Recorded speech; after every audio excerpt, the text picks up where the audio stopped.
As a geologist, I can't think of a better place to work than the Tintic District. It's one of the premier historic mining districts in the US. Mining in the district started at the sort of 1870s, 1880s in the main district and moved eastwards, sort of into the early 1900s.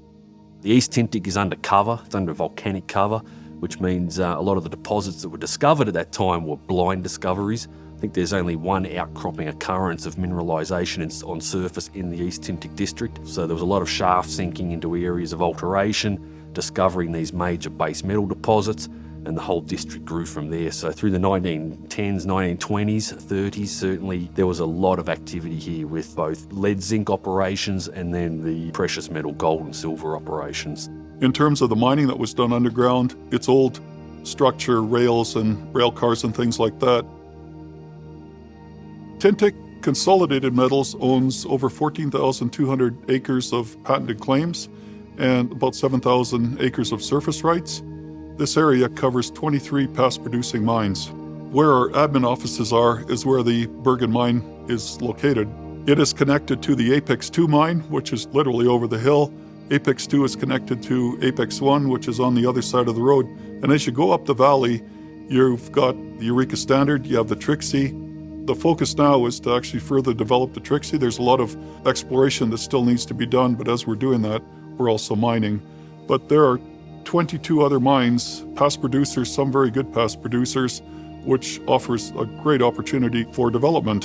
What we've inherited as a very positive legacy is the infrastructure that's in place. We don't have to drive the tunnels or develop certain bits of the mine to make it produce.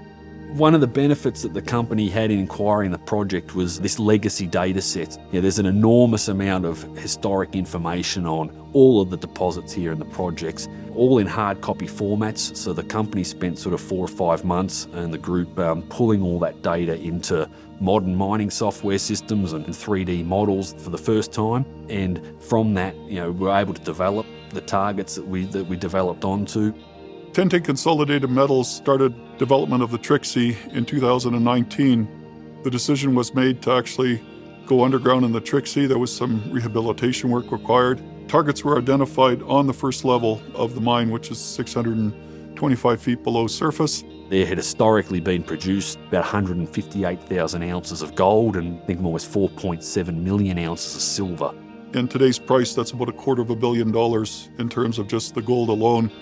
Thanks to some good geology and good interpretation of data, the T2 was discovered, and that's now led on to the T4, which is adjacent. The discovery that we've made in 2020, which we call the T2 structure, is a very, very high-grade gold tellurium-rich structure that's sitting immediately adjacent to the west-dipping structure that was historically produced on. There's a structure which we call in the footwall. It's only 44 feet, where we first discovered it and developed onto it into the footwall of what had historically been mined, so extremely close. And in fact, some of the historic mining was as close as 8 feet from 160 ounce mineralised material on our T2 structure. So the previous mining was extremely close to it and essentially missed it.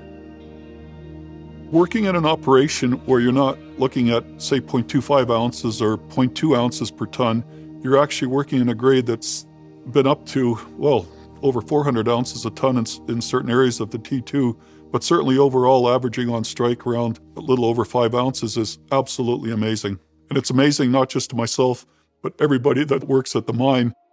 To actually see visible gold is incredible, as in mining you rarely ever see it. That's visible gold, that's pure gold. It's the same kind of gold color as my ring finger. The mineralisation on the T2 is quite unique in a sense that the high-grade golds come in as a gold tellurium. It's quite exotic and it's a fantastic rock to look at. It's some striking greens and blue colorations that are these exotic and rare copper telluriates.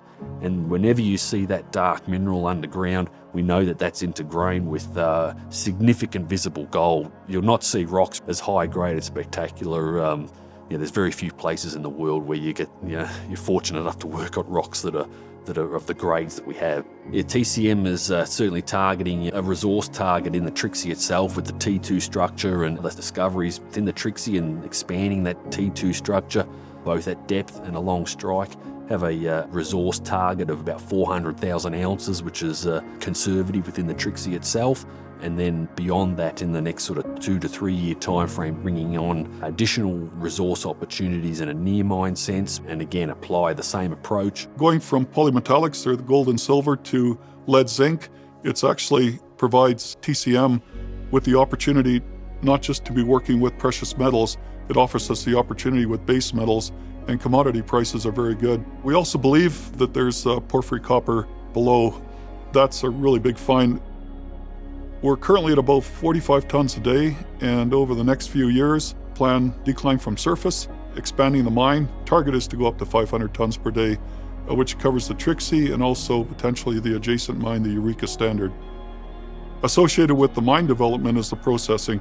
So we've got a process facility on site that was started in October, very small, but we're going to expand that to a full facility to be able to take the ore from the mines. So the ore is mined, it's hoisted to surface, and it's put into various stockpiles based on grade. The ore is then crushed. We currently are using a mobile crusher to get the ore down to about -1/4 of an inch.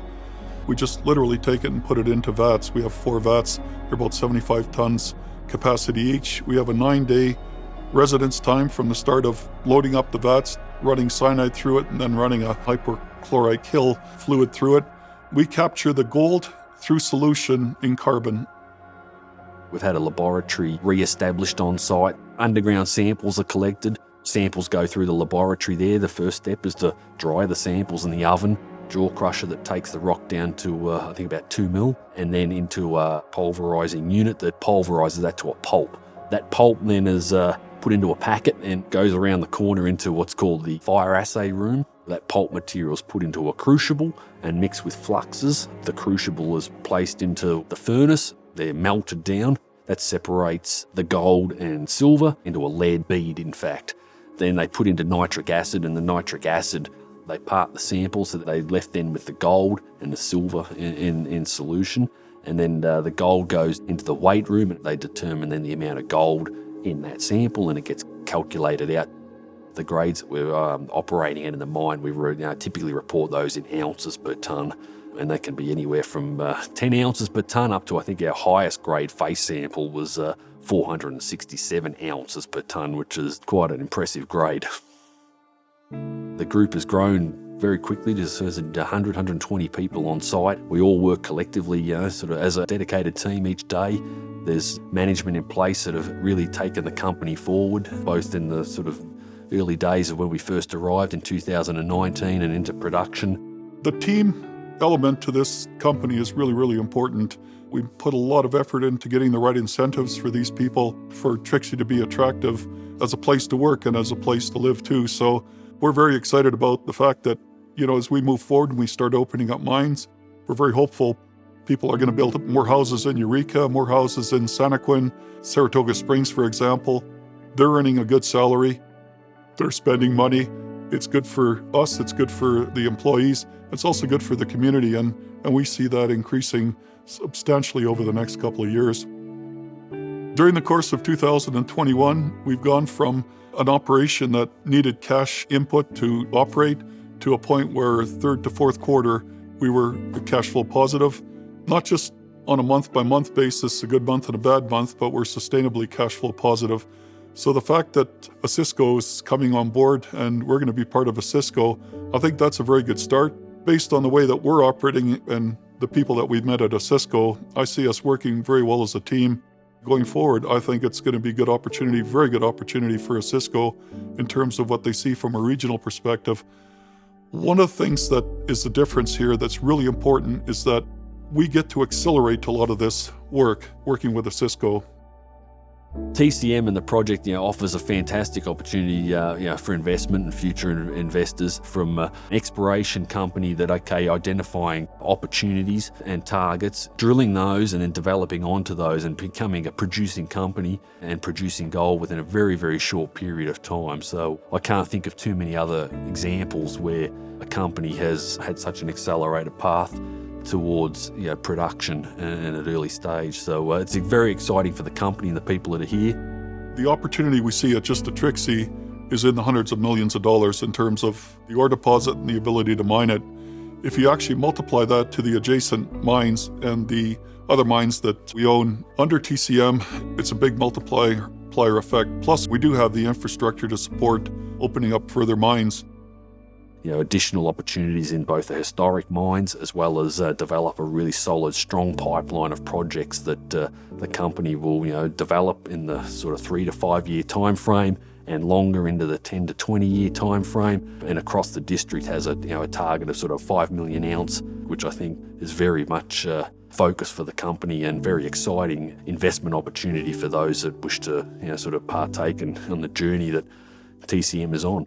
I can't think of anywhere in my experience where you've got quite the mix of mines, quite the mix of opportunities that we can go after. And it's not like it's very deep underground, it's reasonably shallow in terms of mining. So great opportunities, and I think that's a really big plus for TCM.